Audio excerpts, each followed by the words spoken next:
Hello, welcome to this guide on how to clear a swamp biome, or in oxygen not included, or primarily how to deal with the quite huge amount of germ presented in it without the whole colony being sick and kind of falling all together.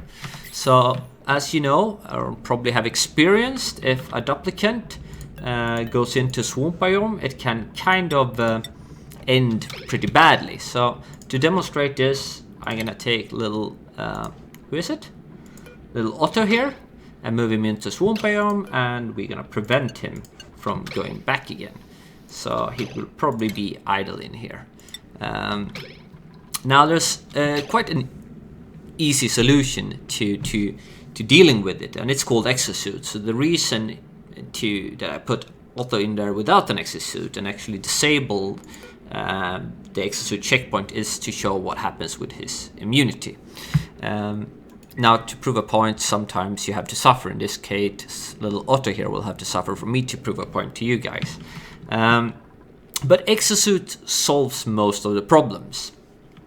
Now, of course, in order to get an exosuit in the first place, I got an exosuit force over here, you do need reeds in order to make it. So if we look here, we need a reed fiber. And reed fiber, of course, you can get inside the swamp zone. So to start going in there, or to get something to get in there safe, you need the reed fibers.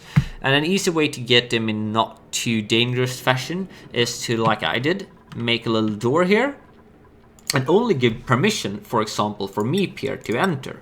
So you only have one dude doing the job and one dude falling sick. Now, I don't know, it wasn't that many germs left here, so I actually don't know how long it will take for his immune system to drop down. If you have really high concentration, like millions of germs, it drops a lot faster, so he can probably withstand quite a lot of time in here without it dropping. It would have been better for the demonstration with a higher concentration. If you have like 1 million germs, it drops pretty fast. What you shouldn't, but this also of course demonstrates you got a little bit of time to actually, you see now little Otto here is losing immunity. He will spend a night there as well, so that should be bad for him.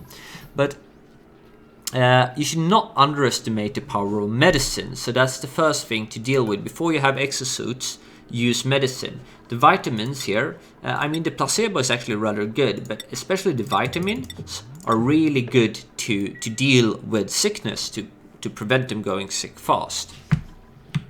So what you should do is pretty much have one dude working to get the reed fiber and get an exosuit up quite fast. He will soon need to, I think this is enough to demonstrate, right? The danger of doing this.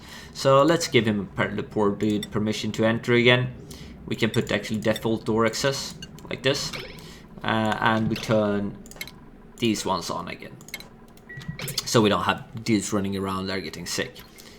Unfortunately, they kind of went in there anyway immediately, of course. Yeah, duplicants are stupid. Let's also do that in conclusion. So let's move them back here, and then they won't be able to really go in without an exosuit on. But let's see. This is Stinky. Now Stinky should be at 100%, so we do the same experiment with Stinky here. We don't give him permission to go back, and his immunity system shouldn't drop. Now, so once you have the exosuits up from the exosuit forge, you can actually start excavating in large scale like I did here.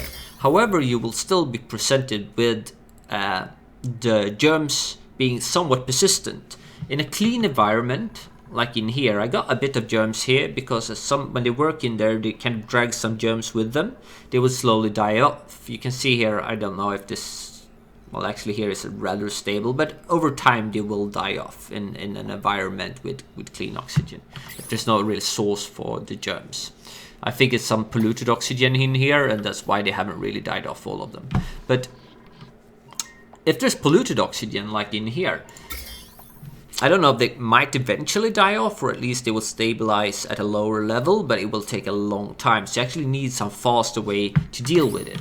And I'm going to demonstrate that by I'm going to start the pumps for this as well to clean out the area. But here's a smaller area that actually we want to get rid of the germs in here. So I'm also going to start just pump, because if you create a vacuum, the germs won't really survive that. So by creating a vacuum, if you actually cleaned out an area and you want to make it habitable and nice, like in here, now this is not going to be habitable and nice because I'm going to use it for something else. You kind of, once you cleared it out in your exosuits, you wall it in, you empty it of all the polluted air, just vent it somewhere else where you're not going to live, where you don't really care if there's germs. And once it's empty, you can push in clean, nice oxygen for them. Also, in order to actually create a vacuum here, I should probably cut the permissions for this door temporary. Well, in one way at least, so no one gets stuck there. So you see, Otto is at 94. Ari still spending, or Stinky, sorry, still spending his time up here. Nothing has really happened, except that he's hungry, so we probably should let him back in now. So let's put the permission like normal, so. Alright, so what have we covered? Yeah, we covered how to excavate it safely. Just put exosuits up.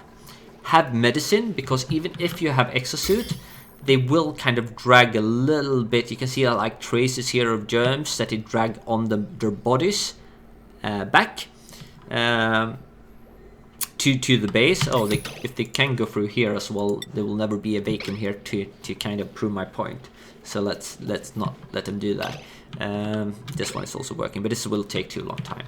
Now, and once you actually excavated a big area where you plan to exploit, you can just create a vacuum in there, pump out all there, like pump it out to some place you're not gonna be, or to a cold biome where it's so cold they will freeze to death after a while. And then you can just pump in clean oxygen to make it habitable and nice. Now, I said I will talk about some more things. Yeah, I already mentioned the medicine being really important, because as they drag a bit of the germs back, medicine will actually be enough to deal with a lower grade of germs in the air and keep your duplicants healthy regardless, right? And also the reason he will recover quite quickly is because, like little poor Otto there that I experimented on, because I have a stock of quite some medicine. Now, I know people also talk about like chlorine as a way to deal with germs, and of course no germs can live in chlorine. But now, if I was experimenting with the thought of kind of pumping chlorine up high and make it fall through the oxygen to clean it out, but it's not really that effective. I'm doing it here, and of course here they're all dead, but it's because it's only chlorine here. Here where it's kind of a mix where the chlorine slowly passes through, that kills a little bit, but it's not really effective of actually cleaning out the germs from the polluted oxygen.